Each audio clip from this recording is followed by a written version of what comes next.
शिबरा की आंखों का इलाज करवाना पड़ेगा और सुलेमान अहमद के दिमाग का मुझे लगता है इलाज करवाना पड़ेगा। जी बिल्कुल, आज हम बात करने जा रहे हैं ड्रामा सीरियल इश्क मुर्शिद के एपिसोड 14 के हवाले से मुख्तसर सा रिव्यू करूंगा और कुछ पॉइंट्स हैं जो आप सबके सामने पेश करूंगा। तो एपिसोड 14 के आगाज में ही शामिर शिबरा को छुड़वा लेता है। 4 FIRs होने के बावजूद अदालत में जाए बगैर एक ही रात में छुड़वा लेता है।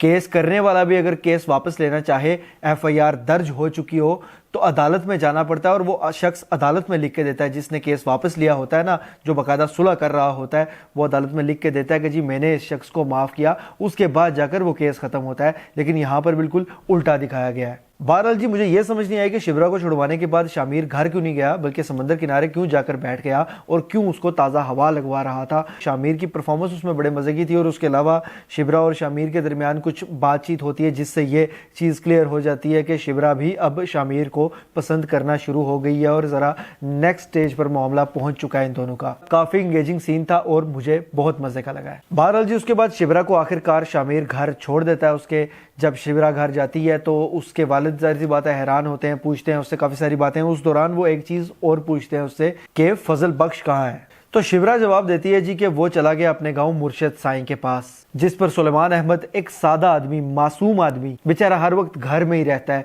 कभी दुनिया तो उसने देखी ही नहीं। पक्का सच्चा मौला है। चले, शिबरा की बात तो मैं समझता हूँ कि शिबरा अभी उसकी एज भी इस तरह की दिखाई गई है, एक लड़की है, जवान लड़की है। जाहिर सी बात है कि इस उम्र में लड़का या लड़की इतने ज़्यादा मैच्योर नहीं होते, तो कहीं ना कहीं सोचा जा सकता है कि चलो जी वो बेवकूफ़ बन सकती है और वो इस चीज़ पर यकीन कर सकती है। लेकिन एक सीनियर आदमी, इतना ज़्यादा एजड बंदा, एक महकमे में बाकायदा ऑफिसर, पूरी दुनिया देख रखी है उसने एक हिसाब से, और उसके बावजूद वो जब इस तरह के झूठ पर बेवकूफ़ बनता है तो मैं हैरान ही हो सकता हूँ, और तो कुछ नहीं।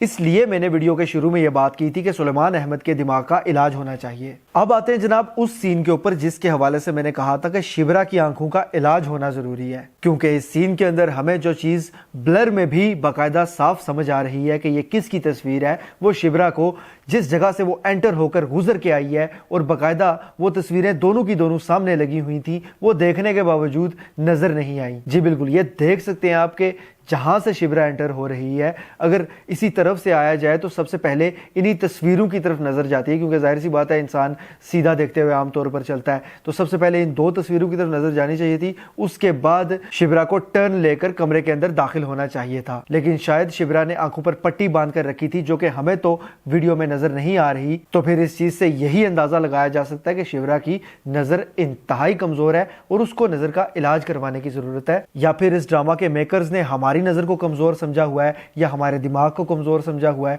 जो इस सीन पर हम इस तरह से एतमाद कर लेंगे। इसमें कोई शक नहीं कि ड्रामा बेहतरीन है, लेकिन जाहिर सी बात है जब सीन्स में इस तरह के ब्लंडर्स आएंगे तो फिर बात करना तो जरूरी हो जाता है। लेकिन मैंने ये रिजल्ट निकाला है कि इस ड्रामा में से जैसे ही कोई लॉजिक की बात आप ढूंढेंगे, आपको उसके साथ ही कोई इलॉजिकल बड़ा सा ब्लंडर नजर आ जाएगा। बहरहाल जी, अब एपिसोड की थोड़ा सा स्टोरी के ऊपर आ जाते हैं।